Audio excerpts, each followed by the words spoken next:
I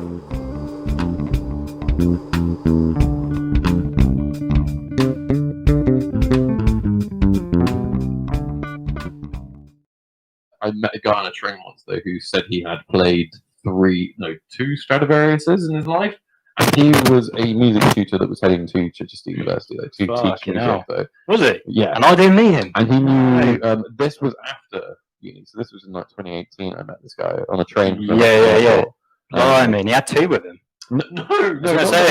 He had played. Oh, I thought so. I was wearing a juggernaut suit. Yeah, it's like one of those people that get the cash into what they call them. Yeah, he's got the bomb case. He's got Steiff. I did hear a story about someone left a Stradivarius on the taxi once.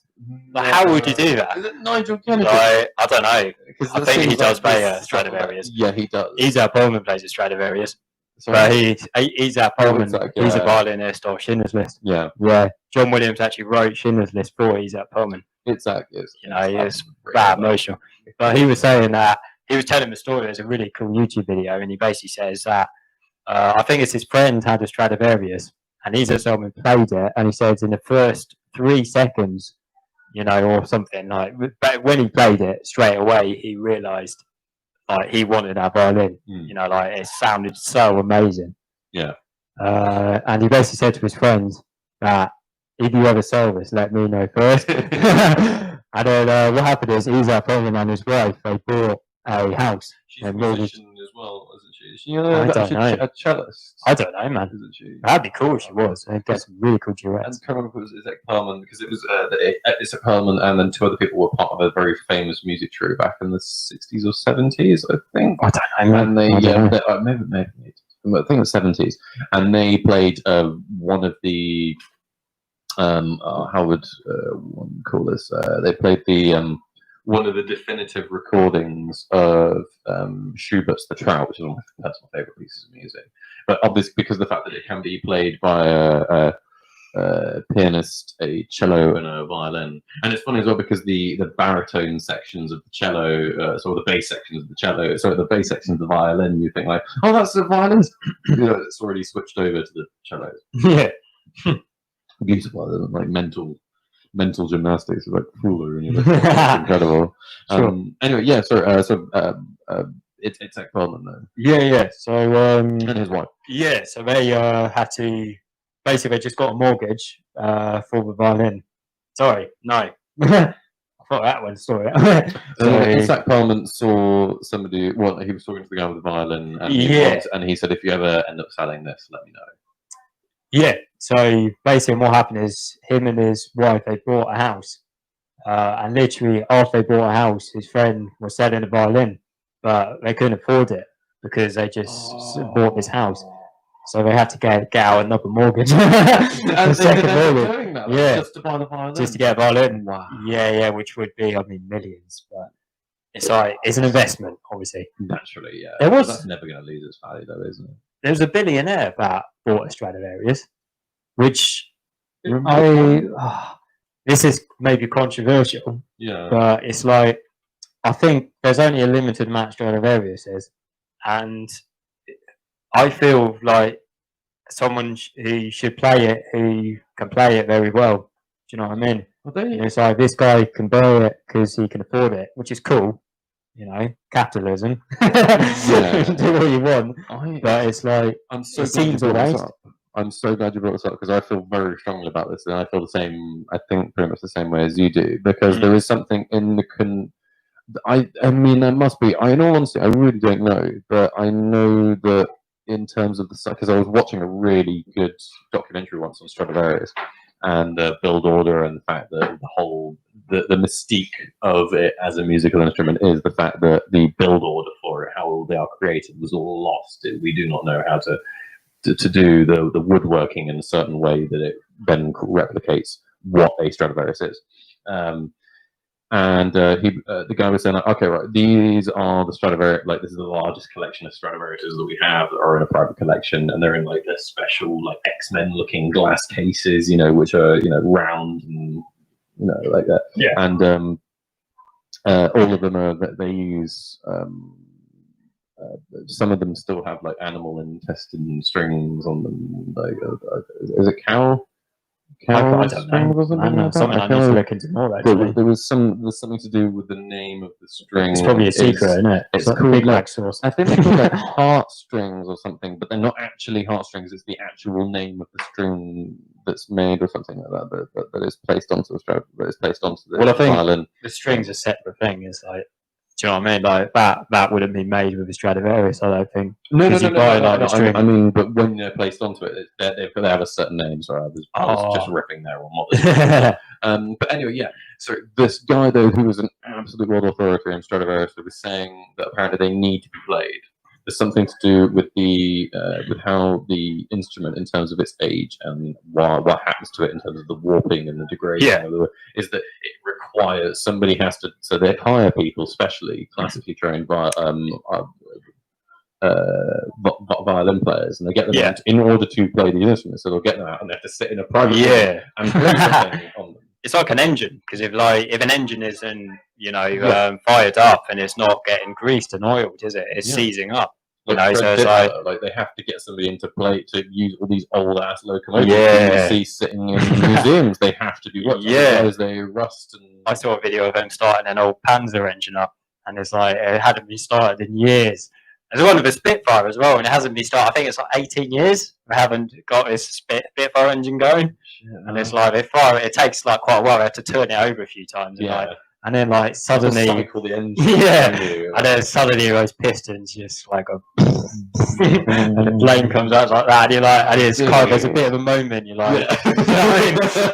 And then it just goes silent. And then it just goes. It's an amazing noise. That Berlin just like roars. It's incredible. It's something surprisingly emotional about it, isn't it? It's like my dad was saying about like my dad took his my grandmother's car out for a spin once. You had a bit about that. Have you finished that? No, I still got a bit, man. But yeah, he was saying so he borrowed his mother, my grandmother's car, and she hadn't driven it in like a few weeks, maybe in a month or something like that. And he took it out and drove it fast, just through chance in areas where he was allowed to drive it at these speeds.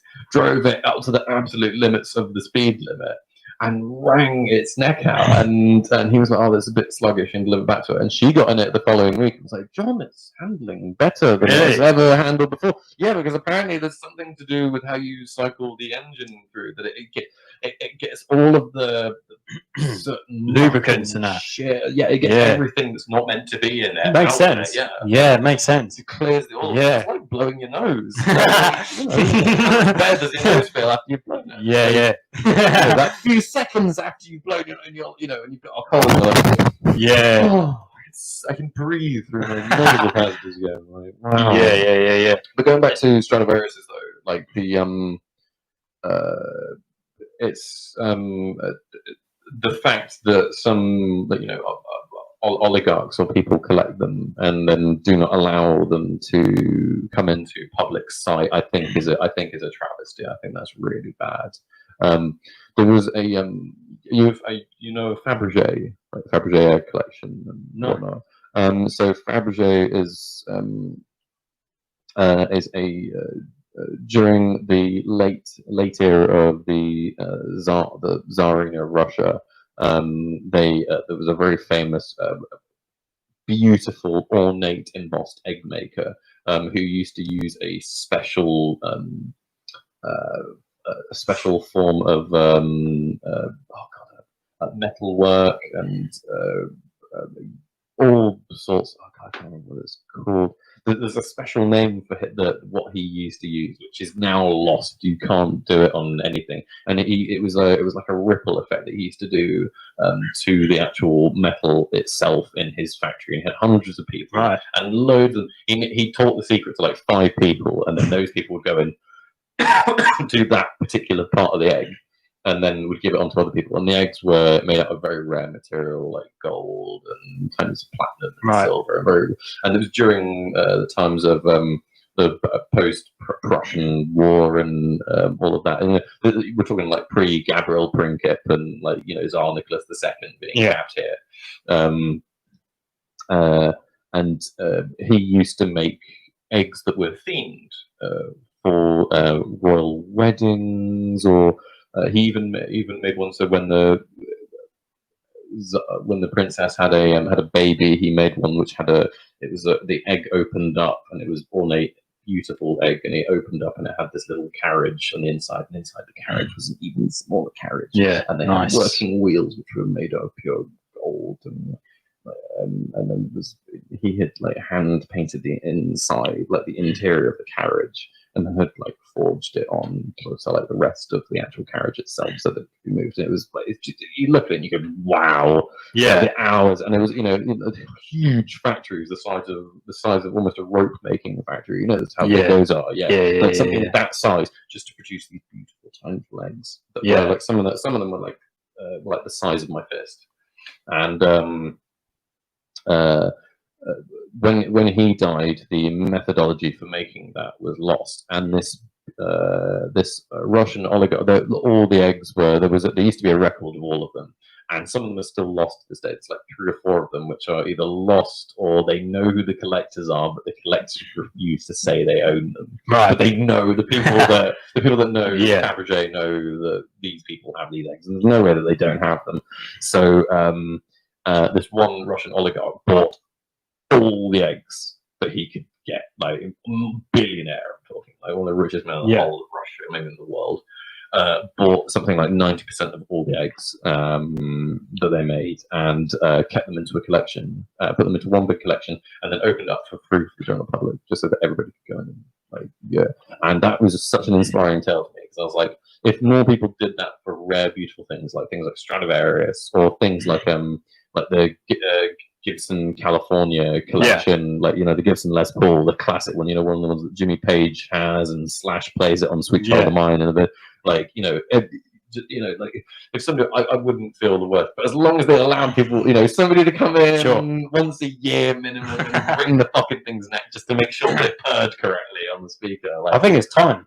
Do you know what I mean? That's the reason why these things don't happen quite as much anymore.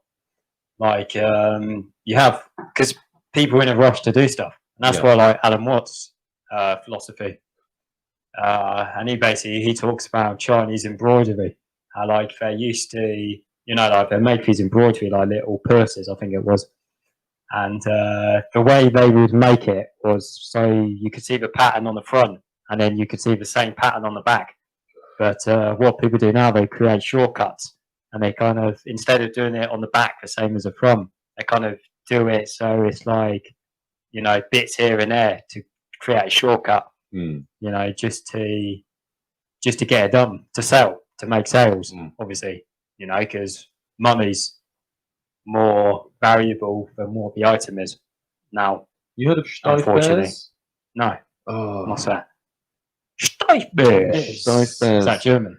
Yeah, and that was another one that was, I can't remember when those things were made, but Steiff bears were a very particular antiquity. Yeah. And they were sought after bears, and they were like, Build-A-Bear nowadays. Yeah. Imagine the old version of that, but these things were like bespoke as hell, and basically somebody's going to come and correct me on this wonderfully, and please do, for the love of God, because I'm talking out my arse here, but the general gist of these bears is that every 10 or 100 that they made, the seam was on the opposite side of the body. So the seam was normally on the back of the bear.